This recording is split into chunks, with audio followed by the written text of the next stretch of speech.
caught on camera. A hiker clinging to the side of a cliff is rescued. This is video from a sheriff's department in California showing the moment that crews reached that hiker. It happened just north of Palm Springs. The hiker was stuck for about an hour before she was able to send emergency texts to 911. Thankfully, she's going to be okay, except for some scrapes to her leg.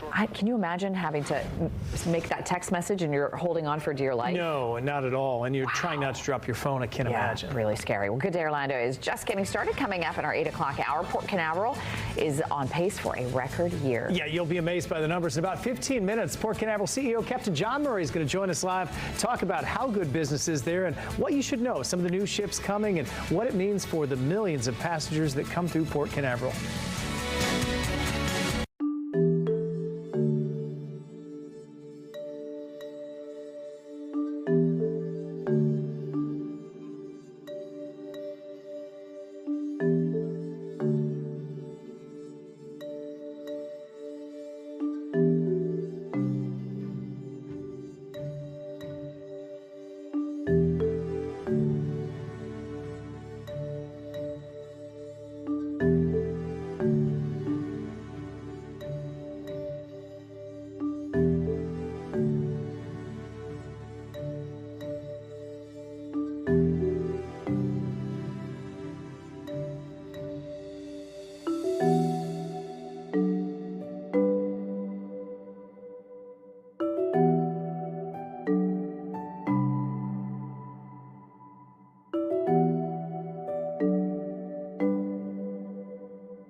Live from Fox 35 News, you're watching Good Day Orlando. And right now on Good Day Orlando at 8 o'clock, school resource officers are going to be back on campus for the next school year in Orange County. What it took for the district and law enforcement to reach a deal. Also, flames forcing evacuations in parts of central Florida. This morning, we are tracking those fire conditions as the drought gets worse. And a blockbuster hit causing some chaos in local movie theaters. It's all in the name of a TikTok trend.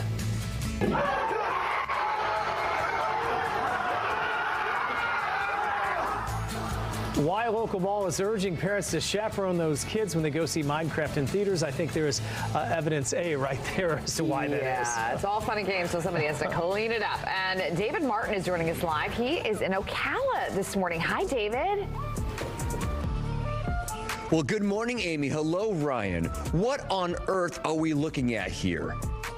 And why is it an Olympic sport potentially in the future? You're going to find out live on the 8 o'clock hour of Good Morning Orlando!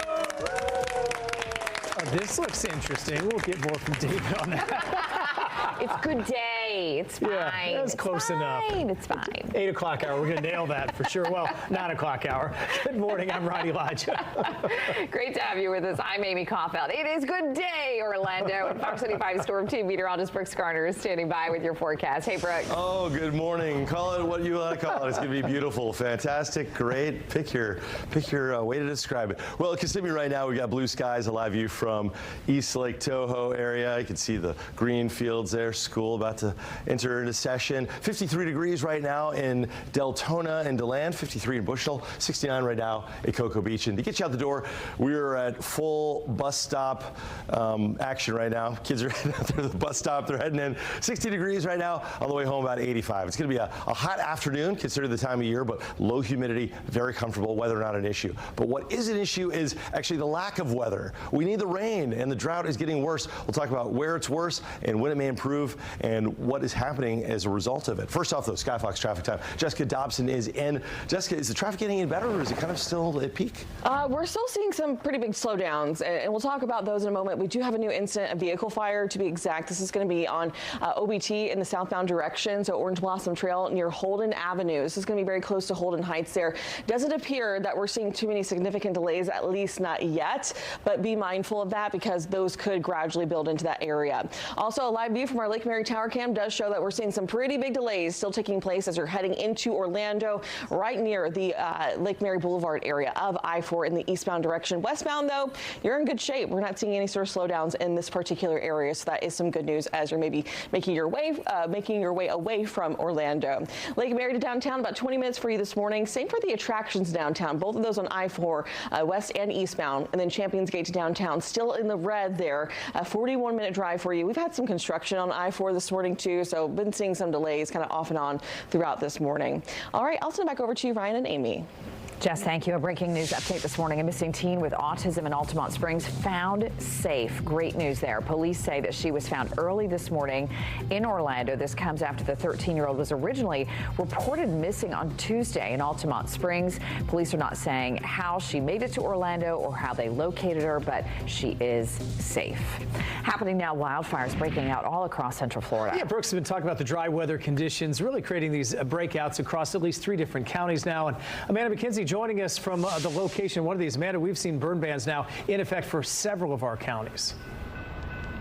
That's right. From South Florida to Central Florida, a total of 11 counties are under a burn ban. Here in Central Florida, that includes Lake, Orange, Polk, and Volusia counties. But everyone should really be careful under these drought conditions. Now, dry conditions across the state continue sparking wildfires, with 1,300 being reported to the Florida Forest Service this year, burning over 57,000 acres. So far this year, there have been 16 wildfires in Volusia County.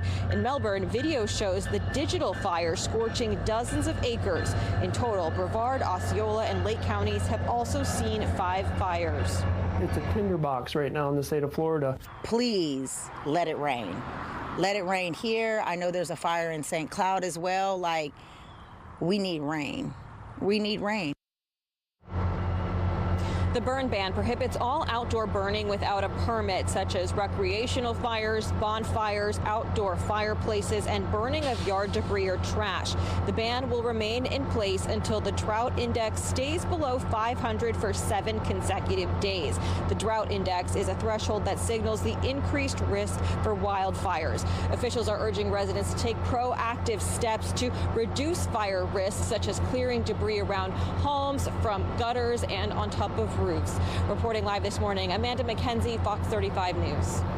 Thank you, Amanda. An update now. Schools in Orange County will continue to have school resource officers on campus next year. It's been an ongoing debate, but the district and police reached a tentative deal. Fox 35 Stephanie Rivas now joining us to talk about what pushed them over the line to get this agreement. Stephanie. Yeah, this has been in the works for several months at this point, and the new contract still needs to go before the Orange County School Board, and then, if it is approved, it'll keep those officers on campus for the next school year. 5 cities have been in a standoff with the school district. This includes Winter, Winter Park, Apopka, Ocoee, Winter Garden, and Windermere. The district originally offered a $72,000 reimbursement for those officers, but law enforcement agencies said it wasn't enough money to keep staffing those schools. They needed closer to $120,000.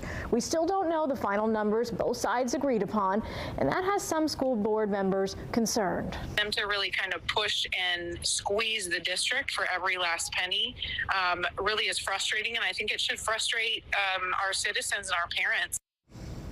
In a statement sent to Fox 35, Dr. Maria Vasquez, the superintendent of those Orange County schools, saying, quote, "We are grateful to those municipalities for their dedication to our shared goal of fostering a secure educational environment for all students." Winter Park City Manager also releasing a statement here saying in part, quote, "We are pleased to have reached terms agreeable to all entities involved." Again, want to mention this, no official contract has been signed just yet. The next Orange County School Board meeting is scheduled for next Tuesday. We'll, of course, keep you updated. Amy and Ryan. All right, Stephanie, thanks. We'll stay on that story for sure. New this morning, 2 people recovering after an early morning stabbing.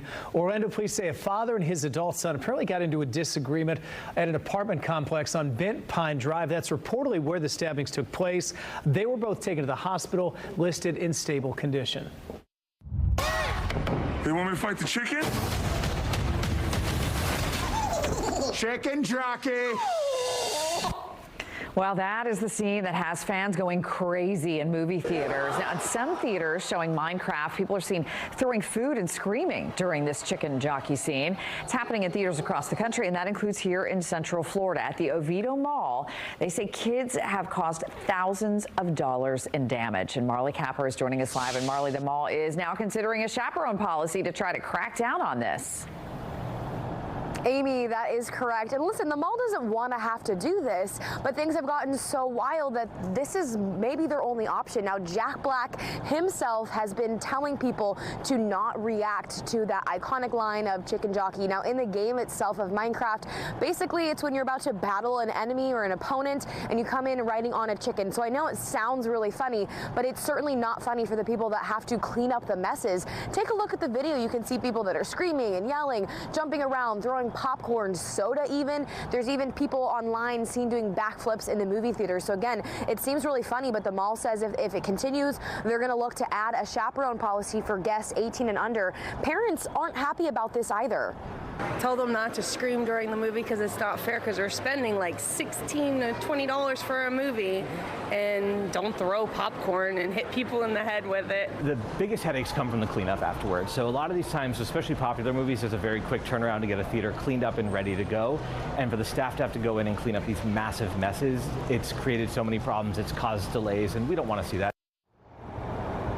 Now, we've also reached out to other local theaters to see if they've been having these problems. We haven't heard back yet, but this movie has become so popular. It's the second highest grossing video game movie of all time, over $550 million in the box office so far. So there's a lot of hype about it, especially with these videos on TikTok. So we want to make sure that parents are telling their children to behave and to not, be wild and crazy. Now, there is one theater. It's the Regal Cinemas at Point Orlando and Waterford Lakes. They're participating in a special 4DX showing on April 20th, where they're encouraging people to be loud and clap and cheer, but they are not wanting people to throw popcorn or soda. And this goes without saying, but they really don't want people to throw chickens either. So make sure that if you head out to the theaters that you're being responsible and really thinking of the people that have to clean up after you. For now, reporting live in Oviedo, Marley Capper, Fox 35 News. Marley, thank you. Coming up on Good Day Orlando, an epic day for some theme park fans. Yeah, it's a big day. Why Universal pass holders will get to visit Epic Universe a lot earlier than expected.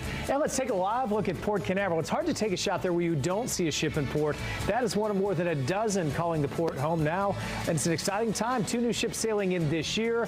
A lot of renovations on the terminals. Coming up, we'll talk to the CEO about what this means for cruisers. And David Martin, he's really packing a punch this morning in Ocala. Hi, David. Well, I'm watching them do it. Good morning, Amy. Hello, Ryan. We are live this morning at Ong's Taekwondo. There are 3 locations in the U.S. for Ong. He's a world champion Taekwondo, by the way. And we got one in Ocala, one in Sebring, one in Chicago. And what he has done is brought something very unique to the United States. It is called virtual Taekwondo. And he eventually wants to get it to the Olympics in 2028. Can he do it? Maybe. You could try this yourself. We'll show you how. Coming up live on the 8 o'clock hour of Good Day Orlando.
Welcome back, 8:14. We've got some big updates from Port Canaveral. 3 new ships getting ready to sail in, starting with the Norwegian Aqua.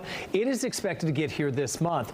Royal Caribbean's second Icon-class ship, the Star of the Seas. This is a big one, literally set to debut in August. And then in 2027, the Carnival Festival will be here at Port Canaveral. It's going to be the cruise line's newest and largest ship yet, and we'll have a water park on the utmost deck. You can see that up there. And let's bring in Port Canaveral CEO Captain John Murray. Captain, great to have you on. Thank you for joining us.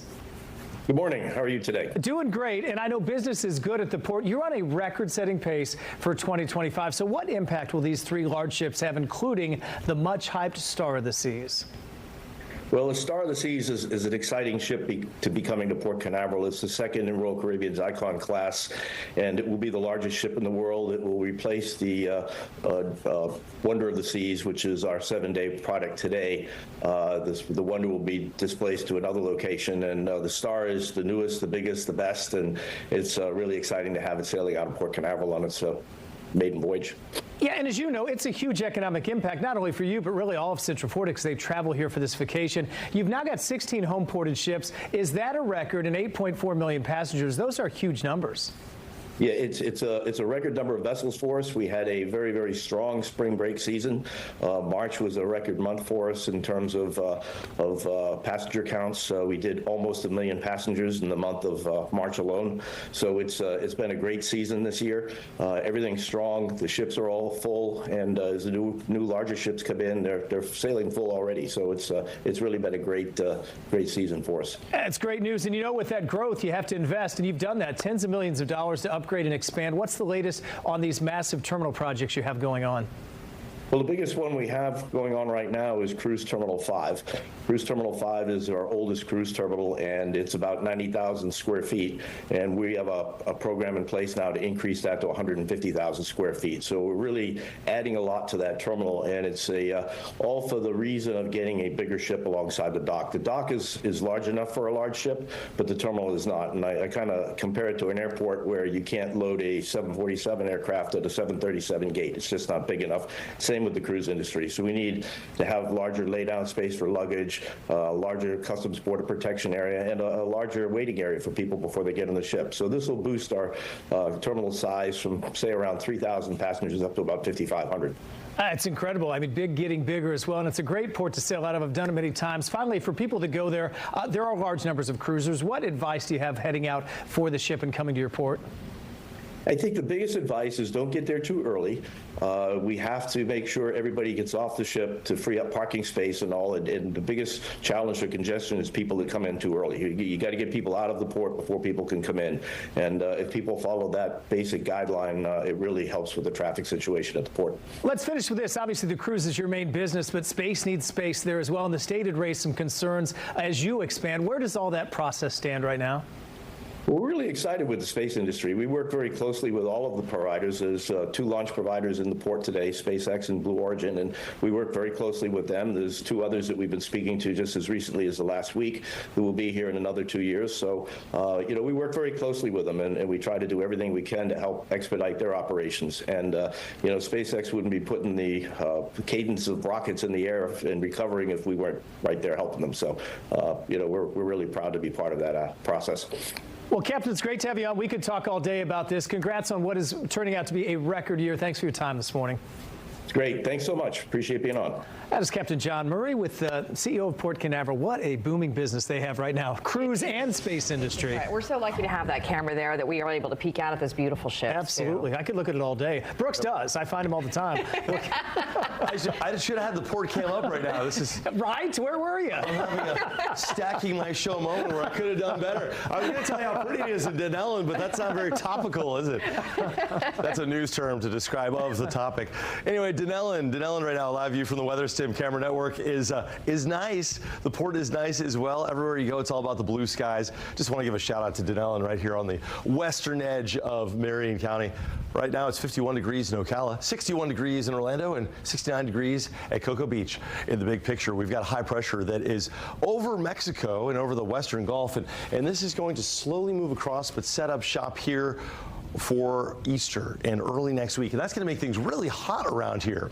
Right now, though, our flows out of the northwest as air rotates around this thing in a clockwise manner, and as it moves in, it's going to compress our air and actually really result in our region essentially baking. I mean, it's going to be in the 90s early next week. It's really going to be hot. And we got burn bans. Speaking of baking, we are on broil here with this drought condition now that is severe, and that's resulted in the declaration that it's just not safe to do outdoor burning from Volusia County to Lake County, Orange County, as well as Polk County until further notice. No doubt Seminole, Brevard, and Osceola will join those ranks, at least northern parts of those counties, northern parts of Brevard and Osceola later on. Debbie Carroll in Ocala has 51. Jim in the Villages. Good morning, Jim. 54 degrees. 52 for Gene and Deltona. And farther south, we've got temperatures this morning about 51 for Dan in Oviedo. Steve Hurst Cocoa at 48, and Michael Evans Palm Bay 54. Yeah, 48 in Cocoa, huh? That's a sign of how dry the air is. It allows for radiational cooling at night with clear skies and calm wind. The temperature drops to essentially what the dew point is.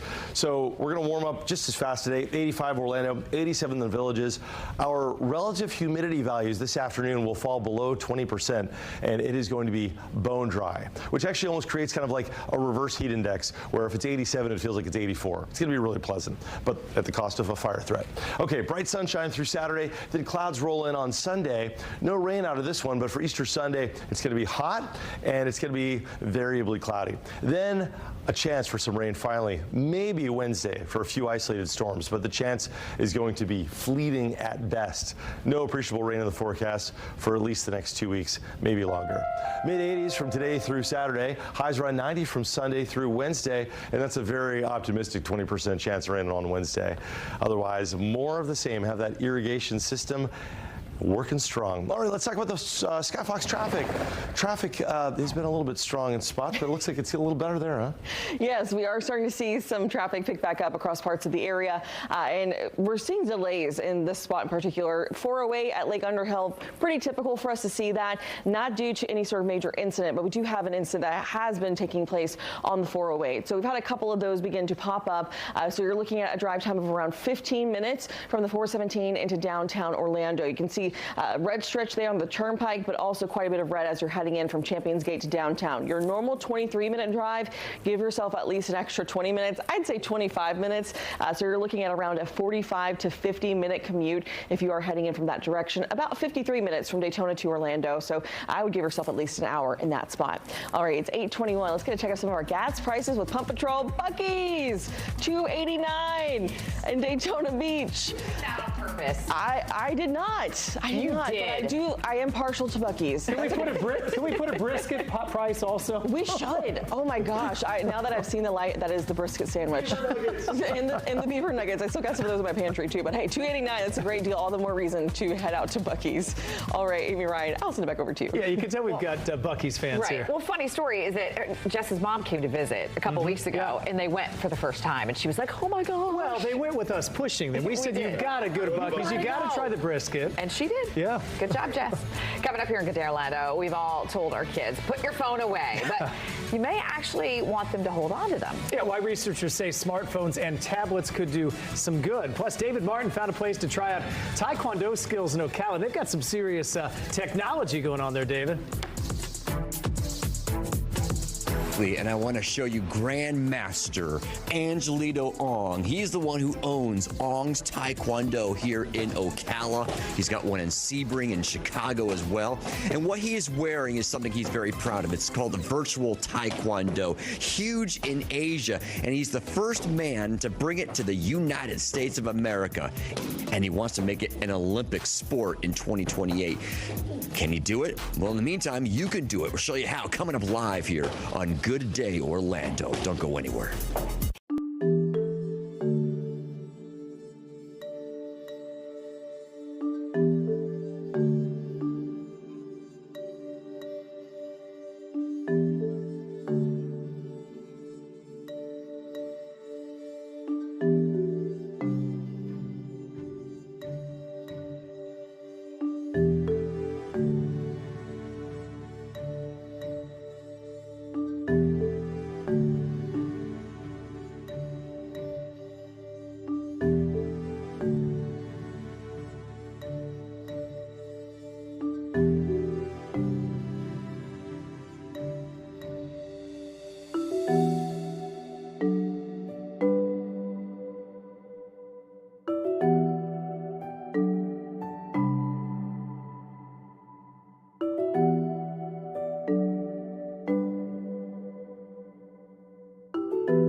Welcome back, 8:26. Despite what you might think, smartphones and tablets, not all bad. Researchers from the University of South Florida say smartphones could be beneficial to tweens and teens. In a study, they saw students had smartphones reported having better mental health and higher self-esteem than those without. The survey challenges the idea that technology makes kids less social. Parents should still keep a close eye on their children's use. Phones controlling, of course, social media exposure and encouraging phone calls. A lot of different sides to this, for sure. Amen. And you ask 10 people, you'll get 10 different answers, right? Well, today, pass holder previews will start at the new Universal Epic Universe. So before you had to have a friend or family, not anymore. You have to have a Universal annual pass, and you'll be able to visit the park between now and May 8th. You do have to buy tickets, of course. The park boasts more than 50 attractions. They've got a lot of the dining and shopping. Epic Universe, the official grand opening is coming up May 22nd. The preview dates for pass holders already selling out quickly this morning.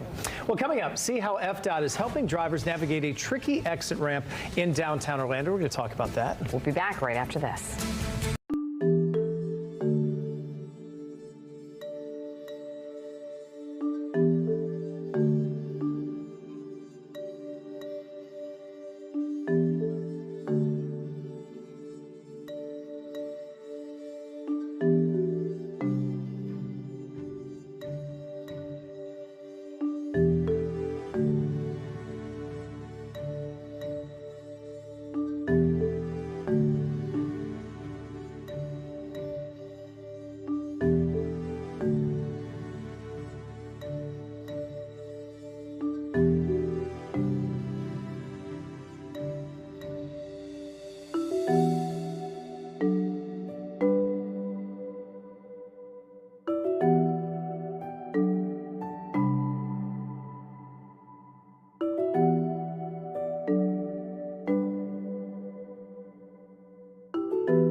Live from Fox 35 News, you're watching Good Day Orlando. Well, it's another busy morning at Orlando International Airport. We're taking a look at the runway from our distant downtown camera this morning. A lot of people traveling for Easter weekend. You can see if you really look closely between now and 9 o'clock. We'll talk about that coming up in just a little bit. We want you to focus. Like it's no fun if you zoom in. It's more fun if you take whatever you want from that shot. Good morning. It's 8:30. It's a Thursday morning. I'm Ronnie Elijah. That camera looked like it was a little bit out of focus. Brooks, you want to join us? Come on in. Come on in, Brooks. Great to have you with us, everybody. That was my bad. He was still adjusting. Now he's trying to get an OIA picture up. I have a 7-day forecast up. I didn't get to the new graphics. It looks good. Listen, there's a lot of stuff going on behind the scenes. So we are in the midst of a big renovation here in the building, and so there's lots of moving parts and pieces. I blame that. Yeah, their office temporarily moved. And it's a big thing when you're used to the same place every day. We're out of our routine. It's true. You're a couple hundred yards away now. Yeah, but don't let it happen again. Jess, we have had a little bit of slowdowns and kind of the typical spots this morning, though. Yeah, Champions Gate, there's been also some construction down that way, which, you know, just adds insult to injury. So just give yourself plenty of time already if you're going in that spot. Maybe a little earlier than usual, even. Like 5:30 this morning, we had delays already down there. Crazy. So, yeah. Just keep it in mind. Weather-wise, warming up, too. I've got more good news. A drought. It's getting worse. Back to you. Yeah, the sun is going to be bright. It'll be a beautiful day. I mean, it's going to be absolutely gorgeous, but there's always that negative angle to it, but it is what it is. 51 in the Villages, 59 in Melbourne right now, 58 degrees in Winter Haven. So let's get you out the door. It is the 17th of April. It is a Thursday, and it's going to be just hands down beautiful, but the irrigation systems will be on overdrive because it is super dry outside, and we should have an update from the U.S. Drought Monitor within the hour. We'll show you that coming up as soon as we get it. The drought, unfortunately, getting worse. 69 at 9, 80 at 11, up to 83 at 1 o'clock. We're going to top out today in the mid-80s. Beautiful forecast, low humidity. Coming up, we'll look ahead and try to find at least a chance for some rain, but it does look like it's going to be dry just like this for at least the next couple of weeks. Easter's around the corner. We'll take a look at your weekend forecast as well. But first off, it is time for Skyfox traffic. Jessica Dobson is in place. Not late to the set. Like me. That's okay. We all have places to be. But here is a live view of one of our incidents that we've been tracking this morning. This is where we had reports of a vehicle fire on South OBT. That's going to be very close to Holden Avenue and Holden Heights. Doesn't appear that we have delays in terms of those or traffic flows and our drive times. So that's some good news, but just be mindful. You could run into some issues in that particular area. Otherwise, Skyfox is cruising along I-4 this morning. We can see that traffic is certainly that the volume has increased quite a bit. So if you are going to be heading in specifically from US Highway 27, I mentioned that we've had some construction in that area. We're up to about an hour and 20 minutes, so 81 minutes to be exact. I'd give yourself about an hour and a half, so that's going to be the US 27 area. We've got plenty of red all the way to about the 429. Once you head through Celebration, you're back in the green, so traffic does pick back up, and then you run into more slowdowns and delays close to Champions Gate, close to the attractions there, and then once again close to the mall area where a lot of the outlet malls are, and then you're back into the green for the rest of the way into downtown Orlando. So just those are our two major trouble spots. Champions Gate, US 27, not too unusual this time of morning. All right, Amy, Ryan, I'll send it back over to you. All right, Brooks, Jessica, thanks. We continue the theme, of course, traffic as well. There's a dangerous highway interchange. It's part of a Fox 35 investigation. So we are talking about the exit ramp from eastbound 408 onto eastbound I-4. So if you've ever taken that, you know it's a little tricky. FDOT says it is the site of way too many crashes. And Fox 35's Morgan Parrish joining us this morning. Morgan, good morning. We know that some changes are coming here. Ryan, good morning. Yeah, so these changes are because FDOT says too many people speed and miss that curve, and so now they've added some barriers alongside it. And like you mentioned, this is going to be right between eastbound 408 and eastbound I-4 in downtown Orlando. Now, FDOT has tried rumble strips, big reflective signage, and now these concrete walls, hoping it makes a difference. Before these walls, if a driver went too fast, they ran the risk of going off the road and into a retention pond. So take a look at this video. It shows 4 Orlando police officers jump into the water. They ended up pulling out a driver out of their submerged car a year and a half ago. And FDOT says this is just one of 49 crashes since March 2023 at this interchange alone. And again, speeding is the biggest contributing factor. So the new barriers right now, they're just a temporary fix until a permanent wall goes up. And FDOT also says they plan on adding sticky tack to the pavement, which will help cars stay on the ramp when it's raining and when it's wet. So of course, we're going to see if this temporary fix works, if it actually makes a difference or not. Of course, we're going to keep you guys updated. For now, reporting live in downtown Orlando, I'm Morgan Parrish, Fox 35 News. Morgan, thanks. And new this morning, most Central Florida companies, they're adjusting to the unknowns right now when it comes to world trade. But Orlando-based Correct Craft has a very unique perspective. This is a 100-year-old company that is a worldwide leader in the boating industry. They do an annual sales of over $1 billion. They're in 70 countries, and they're popular brands. You've heard of them, Nautique and Centurion. Well, Correct Craft doesn't buy many things overseas, but their distributors, they do. We talked to CEO Bill Yergin. He's optimistic about the immediate future, but keeping a very close eye on consumer confidence. A negative for us, it relates to consumer confidence. When people feel uncertain, they sit on their wallet. And when they sit on their wallet, they don't buy boats. So we don't want to be pessimistic. We're very optimistic, but we're also looking out ahead, being very careful as we look ahead and make sure we navigate through this time carefully, because it is uncharted waters. And you can see the full interview, really enlightening about his company and their business around the world. It's Orlando Matters Saturday at 10 o'clock. And later today, we're going to look at their unique Correct Craft global mission. They do much more than just make money. We'll talk about it coming up. Well, technology is changing the sports world, including when and where you can compete. Remember the Nintendo Wii when that came out? I love that. That was back in '06. It's been 19 years. That's hard to believe. Well, there were games like bowling and tennis and karate, and now that tech is getting even better. And David Martin is live in Ocala to tell us about virtual Taekwondo. Hi, David. Hello there, Ryan. Hello, Danielle and Amy. Good morning to you. It's my sincere honor and pleasure to introduce you to Shannon Park, who is a student here at Ong's Taekwondo, and she also happens to be a black belt. Good morning to you. Good morning to you. Good morning to everyone in TV land. They are in TV land. All right, you emailed me about this. You said, David, you got to get your butt on down here to Ong's Taekwondo because they're doing something pretty unique, and it's happening right behind us. He is world famous. Tell me about Angelito Ong. So Grandmaster Angelito Ong, he's a 7th Dan black belt in Taekwondo, and he's been practicing for over 30 years. He owns 4 schools, 2 in Chicago, 2 in Florida, and he is the first to bring virtual Taekwondo to the United States. So currently it is a world championship competition, and the goal is to bring it to the Olympics in 2028 in Los Angeles, California. Wow, so this is big right now in Asia, but he wants to get this hot in America, doesn't he? Absolutely, yes. I mean, it's going to be very exciting. This is the only place you're going to be able to find it, over here in Ocala, Florida. It's crazy to me. Now, so are they technically fighting each other right now, even though they're not hitting each other? Yes, so it's like being in a video game. So you have equipment, and you're literally fighting your opponent is what you see in the goggles, but then there's a screen where you can see the fighters actually fighting each other. And rounds last how long? They're typically a minute. Yeah. And he's hoping that we can do a gold, silver, bronze medal competition with this, huh? Absolutely, yes. We're very excited about it. What kind of reaction are you getting from maybe the younger students here at the school who try this? Oh, they love it. We actually did a tournament about last month, and it was super popular. But you know, Taekwondo's for everyone. You can be 2 years old, you can be all the way up to, we have students that are 80 years old. So this is for everyone. And what's nice is that it is no contact, so it's very safe. Yeah, you don't get accidentally hurt. Absolutely, yes.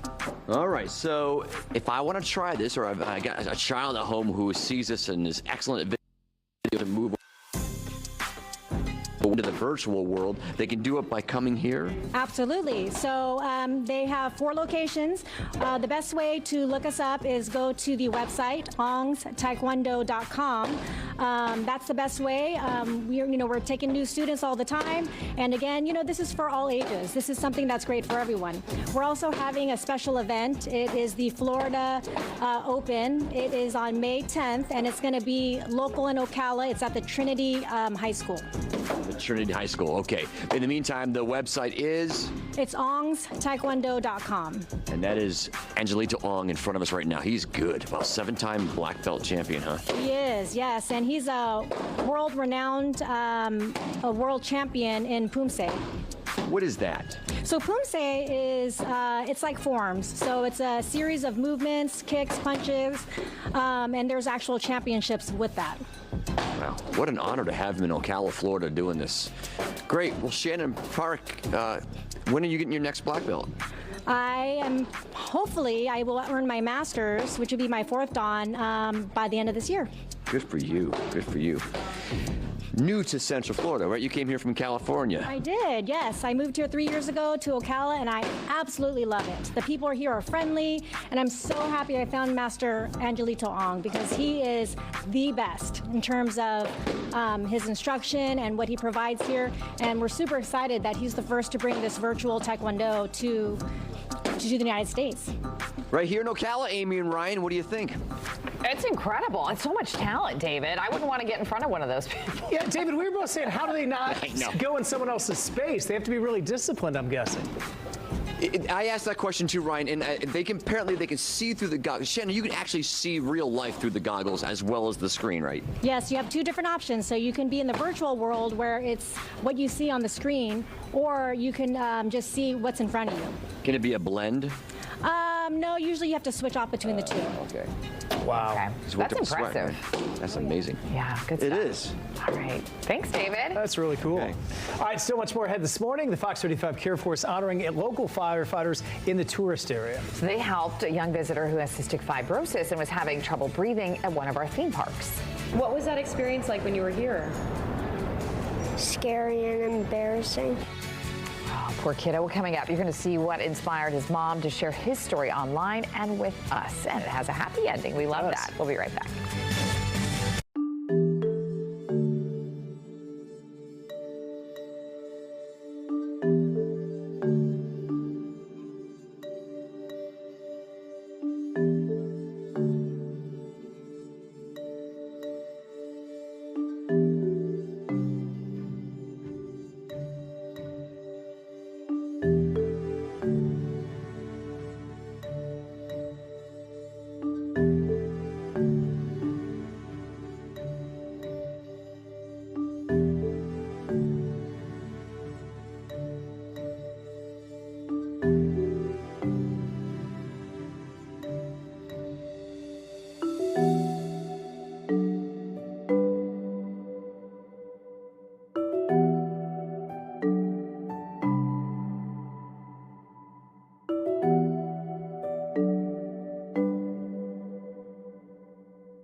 See, somewhere in his new office, Brooks is kicking himself because this is the shot he wanted before coming out of the Port Canaveral CEO interview. But there it is. There's the shot of the one of 16 ships that call Port Canaveral home. That is a new record looking out of Brevard County this morning. Well, let's talk about this great story. The Fox 35 Care Force saluting the crew at Orlando Fire Station number 10. That's in the tourist area. They helped a young visitor named Dallas who has cystic fibrosis. Dallas was having trouble breathing after his nebulizer machine stopped working, and Marley Capper caught up with him, his mom, and those heroes. 10-year-old Dallas Moore Savitz has always wanted to be a firefighter. He always wants to do something that helps people. He loves to do anything to help others. So that's why he used to tell me that he wants to be a firefighter. But Dallas has cystic fibrosis, a condition he was diagnosed with at 2 weeks old. It causes lung damage and would prevent him from becoming a firefighter. But it's his condition that brought him to Orlando Fire Station 10. Dallas and his parents showed up at our fire station a couple shifts ago in the morning. Dallas and his family were visiting Orlando from Delaware to go to theme parks. We were at the hotel and we were getting ready to go to Universal, and all of a sudden he couldn't breathe very well. Dallas takes 22 pills a day and does 2 to 4 breathing treatments a day, whether it's a rescue inhaler or a nebulizer. And we wanted to do an extra treatment on him, and our machine stopped working.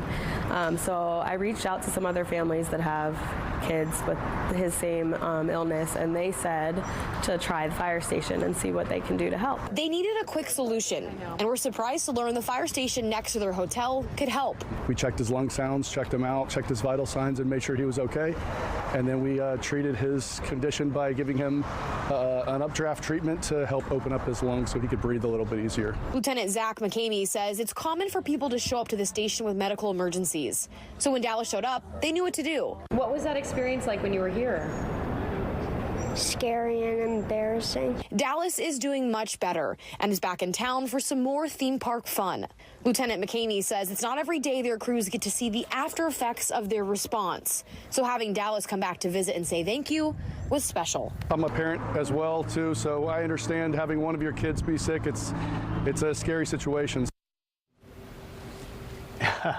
Such a sweetheart. That was Fox 35's Marley Kappa reporting. So happy to see Dallas doing well. He and his parents very thankful for Fire Station 10, and they say families with medical conditions should know that there is a great resource available. Great job by the crew there. He is back at Universal this week. His favorite ride is Hagrid, so he's got good taste as well. He hopes to actually be able to help people when he grows up, and I'm sure this will motivate him to do that even more. Absolutely. After seeing it firsthand. 8:47, let's check in with Brooks right now. He is watching what's turning out to be a nice Thursday morning. Absolutely, and it's going to be a beautiful Thursday afternoon. Here's a live view from Bellevue. This is from our Weather Sim camera network. The sun rising, the sky blue, the trees green, and it is going to be one of those spectacular days today. Low humidity, highs reaching the mid-80s. A really top 10 day to do anything outside. A lot of schools have field trips today. Yeah, going to the zoo, places like that. Really perfect weather. Cool this morning. Look at this. Jean and Melrose with 45 degrees in Alachua County. Jim and the Villages had 54, and Jean and Deltona 52. Pretty chilly out there, but it's warming up now. The sun rising, and very quickly we've entered into the 60s now. 61 in Orlando, up from the 50s. 59 in Titusville, 69 right now at Cocoa Beach. In the Villages today, with this low humidity, the dry air, the bright sunshine, we're going to warm up quickly to 86 degrees for a truly gorgeous day. In fact, the humidity will be so low that it'll actually be kind of like a reverse heat index, a reverse feels like temp. So even though it'll be up to like 86, 87 degrees, it's going to feel like it's just a hair over 80. Really, really pretty weather. High pressure is to credit or to blame, depending on your perspective. You may be blaming this high pressure by the weekend because it's going to get pretty hot with highs in the low 90s as we head into early next week. This high pressure system is coming off of Mexico, and in doing so, it brings with it characteristics of dry weather and heat, and that is all resulting in severe drought across the area. In fact, there is a burn ban now in effect from Volusia County through Lake and Orange County and into Polk County. Outdoor burning prohibited with the exception of,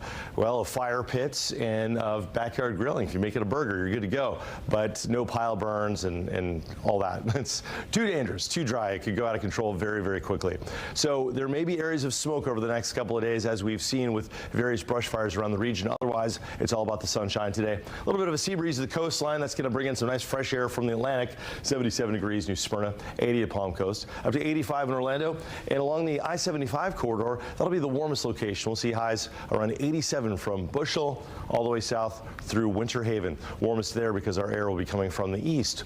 Well, we're going to have bright sunshine for tomorrow and for Saturday. Then on Sunday, some clouds rolling in ahead of the next system. A very weak series of upper level systems for next week will produce more clouds than sun, and a chance for a couple of showers, maybe, if we're lucky. I say lucky because obviously this drought is so bad, we need the rain. This time of year, though, when we get rain, we have to get thunderstorms, and oftentimes those thunderstorms can be more of a detriment than an asset, more of a liability than an asset, because the lightning can cause fires. That's one of the driving forces of wildfires in the springtime here in Florida. So dry, so long, and when it finally does rain and thunder, well, the lightning ironically sparks fires. So about a 20% chance of some rain on Wednesday, but that's it. Looks to be mainly dry for the next couple weeks. So it's really a temperature forecast. Mid-80s from today through Saturday, and then highs near 90 from Sunday into the middle of next week. Well, let's talk about our weather baby this morning. This is a cutie pie. Jacqueline Van Hoff from Rockledge sitting in this picture of her happy little Abby, getting ready for some food, it looks like. She loves her big sissy Amy and watching the morning news. That's Good Day Orlando with Mama and Papa. And we love that you watch. Thanks for watching. Thanks for sending in your picture. Go to fox35orlando.com/weather-babies. Upload your photos there. We'll feature them here on Good Day Orlando.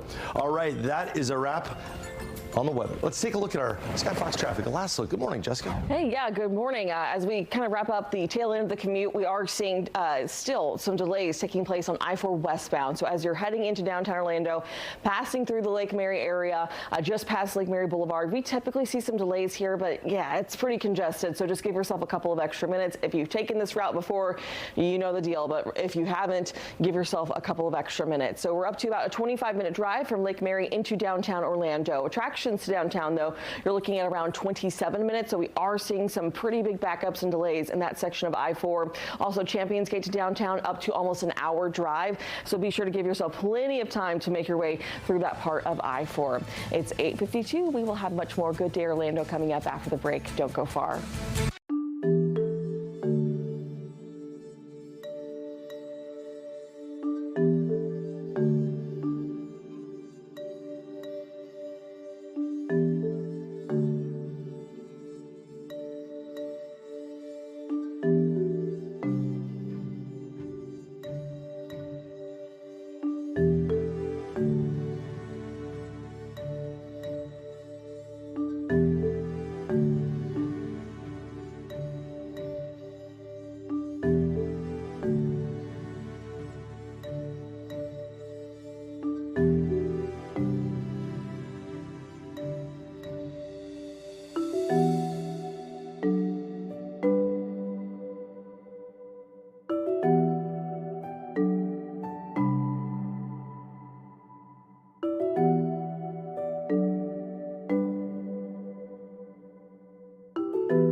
Well, caught on camera, a bench clearing moment during the Pirates national game. Take a look at the moments that caused this scuffle. Oh, that's going to empty the benches. McCutcheon had a big home run off Lopez last year. Well, you can see it did empty the benches as well. Pitcher George Lopez almost hit Andrew McCutcheon in the head. Eventually, everyone calmed down. The Pirates went on to win this one 6-1. Well, Gail King is going viral for her facial expression while boarding the Blue Origin. We all watched this live on television. I'm like, she looks miserable. Is she sure she wants to do this? At least she was able to get a laugh of the memes of her that were out there. Here's what she had to say. Getting on, it was a little scary. It was a little scary. So the memes show that I was apprehensive. I tell you, look at the picture when I got off the capsule. That's the one that matters. That's the victory speech.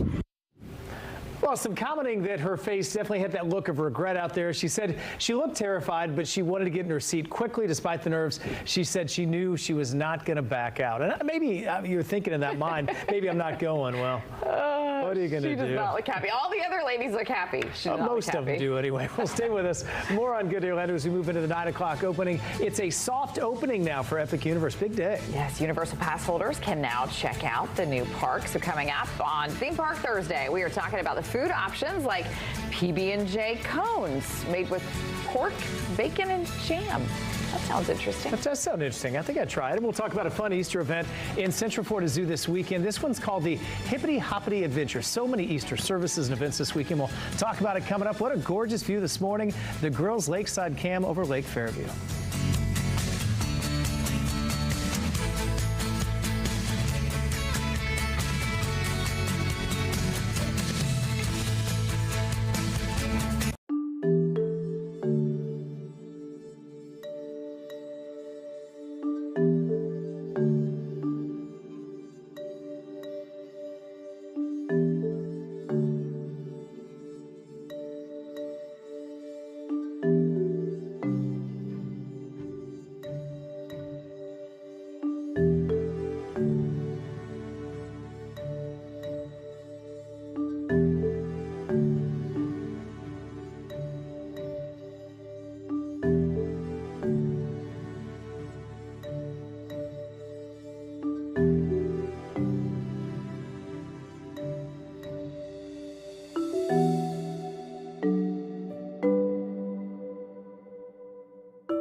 Live from Fox 35 News, you're watching Good Day Orlando. Welcome back, everyone, to the 9 o'clock hour of Good Day Orlando. I'm Stephanie Rivas. And I'm Amy Koffel. Danielle is off today, and David Martin is live. He is in Ocala. Hi, David. Good morning, Stephanie. Hello, Amy. This hour, we're going to feature something called virtual taekwondo, where you get to wear goggles and use these handsets to virtually fight your opponent. It's available here, someplace called Ong's Taekwondo in Ocala, Florida. And that is our feature this morning, live on the 9 o'clock hour of... Nailed it. They nailed it that time for sure. It sounded good and wow, strong. Let's check in with meteorologist Jessica Dobson right now to take a look at that forecast. Hey, Jess. Hey, good morning. Yeah, that hurts like my hand and my foot. Just ouch. But good stuff there. Can't wait to see what else David has cooking up for us there. But here's a live view of Lake Fairview where we can see some boaters out there soaking up the sunshine. Already been a really pleasant start to our day. Temperatures have actually been a little on the cooler side, but we are going to see a pretty dramatic warm up between between what we have felt so far this morning versus what we're going to be seeing and feeling later this afternoon. 63 degrees right now, a very light breeze, 3 miles per hour. So that's some good news there because if it's a little windier, that makes our fire danger a little higher. So we'll talk about that in a little bit. But 70 degrees right now at NCO. So that's going to be at the airport, up to down to 61 still in Bithlo, 59 Titusville, 60 New Smyrna, 67 in Sanford. So certainly seeing a couple of isolated warmer spots this morning, but we are going to be seeing temperatures slowly but surely warm up over the course of today. So over the next 12 hours, we'll see temperatures go from the 60s and 70s this morning to up to about 85 degrees for our high this afternoon. Plenty of sunshine along the way. It's going to be just a really beautiful day. That being said, we do have a number of burn bans in place because we have an elevated risk of fire danger today. So coming up, I'll talk more on what exactly that means and when we might see our next round of rain. That's coming up in a few minutes. But until then, ladies, I'll send it back over to you. All right, well, Jess, you actually teed that up perfectly because happening right now, wildfires have been breaking out across Central Florida. Yeah, those dry weather conditions are creating those fires in at least 3 different counties at this point. So Fox 35's Amanda McKenzie has the details for us this morning. Amanda, burn bans are now in effect for several different counties, and what does this mean for them? Good morning. That's right. From South Florida to Central Florida, a total of 11 counties are officially under a burn ban. And here in Central Florida, that includes Lake, Orange, Polk, and Volusia counties. But really, everyone needs to be on alert during these dry conditions. Now, the drought conditions across the state continue sparking wildfires, with 1,300 being reported to the Florida Forest Service this year, burning over 57,000 acres. So far this year, there have been 16 wildfires in Volusia County. In Melbourne, video shows the digital fire scorching dozens of acres. In total, Brevard, Osceola, and Lake counties have also seen 5 fires. It's a tinderbox right now in the state of Florida. Please let it rain. Let it rain here. I know there's a fire in St. Cloud as well. Like, we need rain. We need rain. The burn ban prohibits all outdoor burning without a permit, such as recreational fires, bonfires, outdoor fireplaces, and burning of yard debris or trash. The ban will remain in place until the drought index stays below 500 for 7 consecutive days. The drought index is a threshold that signals the increased wildfire risk. Now, officials are urging residents to be proactive in preventing these fire risks. So that means removing debris from around your home, in your gutters, and on your roof. Reporting live this morning, Amanda McKenzie, Fox 35 News. Thank you, Amanda. This is new overnight. A missing teenager with autism in Altamont Springs has been found safe. Police say that she was found early this morning in Orlando. This comes after the 13-year-old girl was originally reported missing on Tuesday from Altamont. Police are not saying how she got to Orlando or how they located her, but again, she is safe. And this morning, 2 people recovering from an early morning stabbing. Orlando police say a father and his adult son got into a disagreement at an apartment complex on Bent Pine Drive. It's reportedly when the stabbings and where they happened. They were both taken to the hospital and are both listed in stable condition. Developing now, schools in Orange County will continue to have those school resource officers on campus next school year. So the school district and police, they've reached a tentative deal at this point. 5 agencies, Winter Park, Apopka, Ocoee, Windermere, and Winter Garden. They're still hashing out their contracts with the school district. The district originally offered $72,000 in reimbursements with increases over the next 2 school years. But the police agency said it simply wasn't enough money to keep staffing those schools. So they say they needed closer to $120,000. Again, no official contract has been signed just yet. The updated contract still has to go before the school board, and they meet again on Tuesday. New details now. UCF is shutting down 2 of their fraternities over a hazing investigation. The school announced that Sigma Chi and Delta Epsilon have closed their chapters. We first told you about that hazing allegation last month. According to campus police, officers are investigating whether Sigma Chi members forced pledges to stand in front of cars while other members drove into them. Delta Epsilon was under investigation for hazing with risk of injury or death, but we do not have a report detailing those allegations. These closures come about 2 months after Phi Gamma Delta fraternity was also suspended for alleged anti-Semitic hazing. A Hope Florida board meeting is set for today. This comes after the executive director of that program announced plans to resign. Eric Dellenbach will officially step down on May 1st. Earlier this week, he testified before a House committee in which lawmakers raised questions about the program, which was started by First Lady Casey DeSantis. The group admitted